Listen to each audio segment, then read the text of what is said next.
Welcome to the Am I Mental podcast, the podcast where we delve into real life cases involving the intersection of mental health, ethics, and the law. Today's episode is part of our Doctors in Court edition, where we take a deep dive into the intricate world of medical professionals who are going to face trial. I'm Dr. Sabine Ferguson, and in this episode, we'll explore a challenging case involving a geriatric specialist accused of negligence by the daughter of a deceased elderly patient. We'll go step by step through the timeline of the events, analyze the defense brought forward by the doctor, and walk you through the disciplinary board's decision-making process. We'll also break down any complex medical terms and concepts to make sure everything is clear. Finally, we'll end with 2 reflective questions to think about, and I'll provide some insights on these as well. The case revolves around a complaint filed by a woman we'll call Miss A on behalf of her deceased mother against a geriatric specialist who is the defendant, and we'll call him Dr. D. The deceased mother was an elderly patient suffering from psychogeriatric problems. It's a term used to describe mental health issues in elderly people, often related to dementia or other cognitive disorders. Patient was a resident in a nursing home under the care of the specialist, Dr. D, and his team. The case in question occurred on January 31st, 2019, when the mother of the plaintiff was not feeling well and showed signs of deterioration. The daughter, Miss A, expressed concern about her mother's health, believing that her mother needed to be hospitalized due to symptoms like fluid retention, breathlessness, and other worrying signs. Let's dive into the timeline of events leading up to the complaint. The morning of January 31st, 2029. The nursing home staff asked the geriatric specialist, Dr. D, whether furosemide, a medication that helps eliminate excess fluid, could be resumed for the patient. Furosemide is often prescribed to treat heart failure and fluid retention, which was a concern in this patient's case. Dr. D prescribed the medication again. Later that day, patient's daughter, Miss A, was alarmed by her mother's appearance and insisted that a doctor evaluate her mother immediately. Miss A felt that her mother's condition was worsening rapidly, and the symptoms that Miss A described included a bloated appearance, sweating, and general weakness. She feared that her mother was heading toward heart failure, and she expected Dr. D to review the full medical situation and consider hospitalization. Dr. D conducted a physical examination of the patient. Based on his findings, which included normal vital signs like heart rate, oxygen saturation, and blood pressure, he decided that hospitalization wasn't necessary at that moment. Dr. D also noted that the patient was mentally alert, compos mentis, meaning she wasn't delirious or psychotic. Despite the examination, the patient's condition worsened, and a few days later, she was hospitalized. Sadly, she passed away shortly afterwards. The daughter, Miss A, was devastated by her mother's death and filed a complaint accusing Dr. D of negligence. Her key claims were that Dr. D failed to hospitalize her mother when it was clearly necessary. Dr. D didn't conduct a thorough medical examination of her mother. D didn't document his findings properly, which led to poor communication with the rest of the medical team. Dr. D was insensitive and dismissive toward her concerns, even asking her whether she had considered her mother's funeral arrangements, which made her feel like her mother had been written off.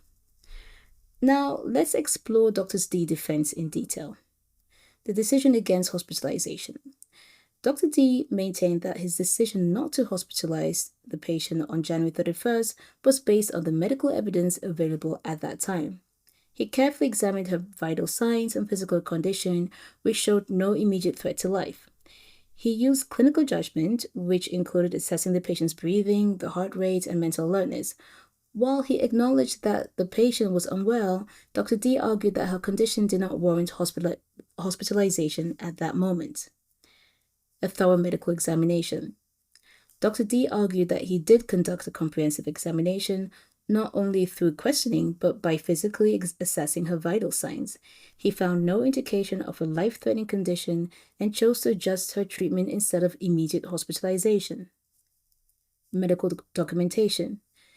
Dr. D countered the accusation about improper documentation by pointing to the medical records where he had clearly outlined his observations, including the patient's vital signs and symptoms. He argued that he had provided sufficient information for other medical professionals to follow up on the patient's care. As for the accusation of insensitivity, Dr. D acknowledged that discussing funeral arrangements could have been perceived as inappropriate, but emphasized that it was part of his duty to prepare the family for the possible outcomes. He argued that his intention was not to give up on the patient, but to make sure the family was aware of the reality of her deteriorating condition. The disciplinary board had to evaluate whether Dr. D's actions fell within the acceptable standard of care. They considered several factors during their review.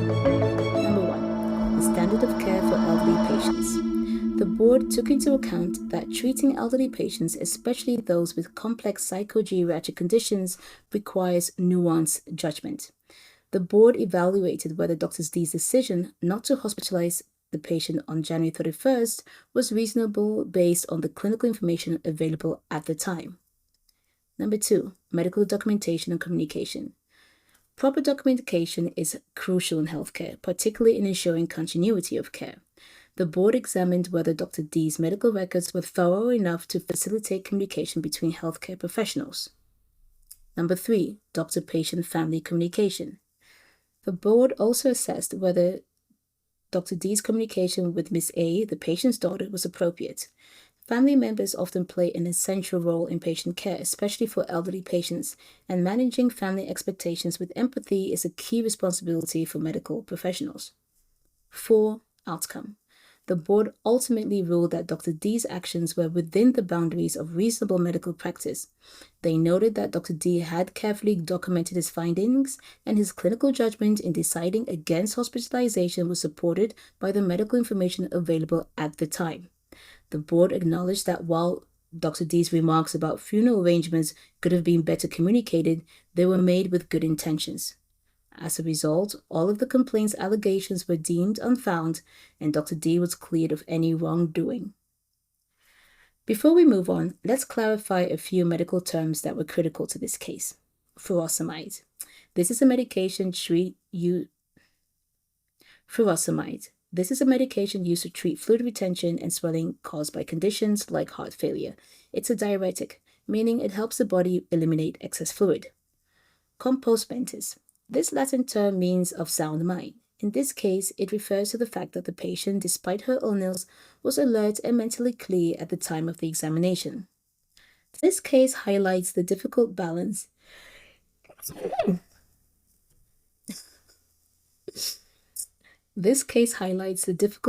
that healthcare providers must maintain when caring for elderly patients with complex medical conditions. It also underscores the importance of clear communications between doctors and family members, especially when the patient is nearing the end of life. While the geriatric specialist's actions were deemed appropriate in this case, the emotional toll on the family was undeniable, and it serves as a reminder of the sensitive nature of elder care. To wrap up, I want to leave you with 2 questions to reflect on.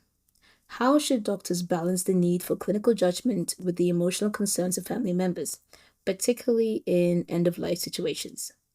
Well, I think that doctors must strike a balance between clinical decisions and empathetic communication. While the medical facts must guide care, family members are often navigating intense emotional terrain. So open, compassionate dialogue can help bridge the gap between medical reality and family concerns. Number 2, what role should family members play in the decision-making process for elderly patients who are mentally capable of making their own decisions? When elderly patients are mentally capable, their autonomy should be respected. However, family members can provide valuable input and support. Doctors must engage family members, but the patient's wishes should remain the priority. Thank you for joining me on this journey into the complexities of elder care and medical accountability. If you found this discussion insightful, share this episode and subscribe for more deep dives into the world of mental health and Doctors in Court on the My Mental podcast. Until next time, and take care.